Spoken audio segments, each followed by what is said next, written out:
Welcome everybody to the Jared Marc podcast.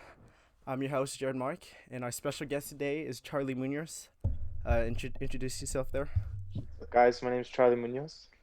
And today we are going to be talking about World War I and the effects leading up to World War II. So it's gonna be a genuine conversation. So I guess a few things to not introduce ourselves, but to bring up to the topic is technological advancements from World War I affecting World War II. So, like, as Charlie, my guest here, is a big fan of World War II, so let's see your thoughts on the technology of World War II from World War I. Yeah, I think there's a lot of big changes between World War One and World War Two, especially in the weapons that were used. World War One was a lot of trench warfare and like single shot weapons. Yeah. It was hard to make advancements. It was a lot of inch by inch warfare. Once World War Two came around, there was a lot more usage of machine guns, semi-auto weapons, and more warfare things such as tanks and aircrafts, which made it a completely different type of war to fight. So a lot more dangerous and a lot Yeah. bloodier battles.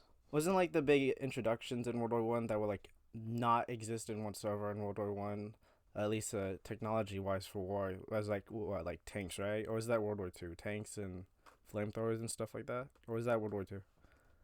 Yeah, there was some use, but I think on a greater scale, overall, World War Two was a lot more technology Yeah. used.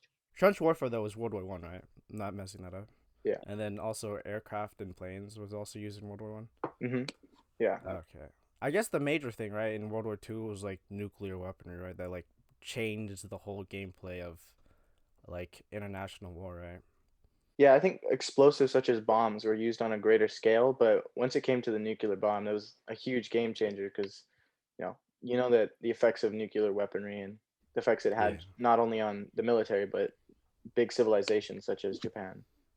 Isn't it also like with nuclear weaponry, like with World War II, they also like started off not started off because World War I, like the introduction of poison gas and warfare was introduced, but like wasn't like biochemicals also like in World War II, like because it started in World War I, right? But like it became big in World War II. That's what I've heard. Yeah, it was used on certain points, but I think a lot of the bigger things were like such as flamethrowers to try and Yeah. draw troops out of certain situations. And then I guess another topic we could talk about with World War I to relating to World War II is like I guess World War I. I'm more of a fan of World War I personally than World War II because it's a smaller scale, right? World War II is a bigger scale. Like it's World War I's called World War I, but in reality it's mostly Europe, right? But isn't like World War II like half the whole like world is actually at war, right? Yeah, I mean, it really is a world war. Not only the fact that all the countries are involved, but it's fought on different soils. It was one of the first times and the last time that um, there had been an attack on U.S. soil from Yeah. another nation. So that was a big game changer as well.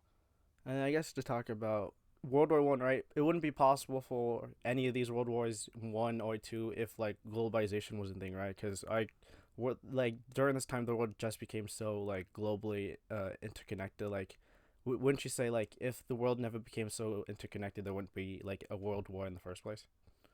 Right. Yeah. There was, I mean, colonies set up all over the world throughout Africa, and there was countries coming in and fighting in Africa over soil that wasn't even technically theirs until a couple years before when they had colonized it. So definitely. Yeah. But I guess there's not really a benefit to world wars and all the wars that's ever like taken place. But I guess isn't after the events of World War I and two, like wasn't there the what was it called, the Green Revolution, right? Right. Yeah.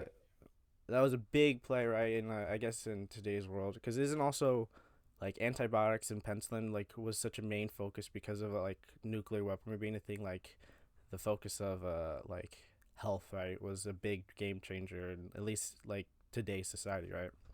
Right. Yeah. When the nuclear bomb came around, it was kind of a big game changer, and I think it started created. It was like the start to a lot of more Yeah. eye-opening things, as well as health goes. Yeah, I guess, right. With like World War I, like there was never something as big with World War I, World War II previously, right? There was no big war as such, right? That I'm forgetting of. Yeah, I mean, like you mentioned, there's obviously like chemical gas warfare and stuff like that, but World War II was a lot more fast paced, other than like unlike trench warfare. So I think it really was. Yeah, it's a big deal. I think that's why, at least my personally, World War One, like with the difference between World War One and World War Two is, I think it's like more interesting to talk about World War One because it gets overshadowed by World War Two a lot. But I think World War One, not that it's more interesting, war can be more interesting, but the fact that is like there is like a gray side to World War One. Like World War Two, we know who the main enemy, right? Hitler and the Nazis, right? I guess with World War One, there's more to like argue and debate about, which I think that's why World War Two is such an easy black and not black and white, but easy way to determine who's the good ones and who's the bad ones. Because right, World War One it was like scattered anywhere, like, and then the blame on Germany, right? Yes, you could talk about it, right? Yeah, so I mean, there's kind of a blame put on Germany after that, but like you said, it was a lot of political moving pieces going on Yeah. prior to the war, which made a lot of changes. And then, you know, a lot of historians do say that, we kind of had for World War II, we had to stop the Nazis and their Yeah. push for world domination. But, you know, there's a lot of moving pieces in both wars. Now, would you say that World War One like directly caused World War Two and like Hitler altogether, or would you say like, there was a gradual change from like even before World War One happened, like how the world was becoming that someone like Hitler would come again? Yeah, there was definitely some main direct effects of it.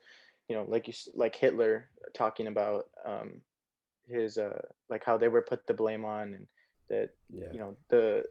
that like a national identity needed to be established for Germany.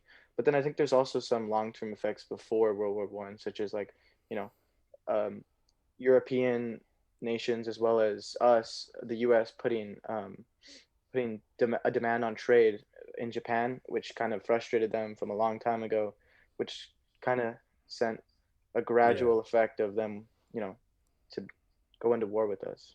Yeah, which that's why I think like when we think about World War One and World War Two, like we should like think of it not in a broader scope, but like look at it both. As you know, like when we learn history, we learn World War One once, and then learn something else in World War Two. But like when looking at, it, especially in today's society, how much these both world wars affected today's society, and how like it was foreshadowed so many years, decades. You know, like in my website that I'm making, I'm talking about how the Middle Ages also like directly led to World War One in a very gradual scale. So I think it's interesting. That's why I love that you're on this podcast, and I think that's all I have for today. And give a round of applause for Mr. Munoz here for being my guest on this podcast. Thank you so much. Do you have any last words? No, just thank you for listening. See you Yeah. guys later. All right. Well, thank you guys so much for watching the podcast. I hope you have a great day.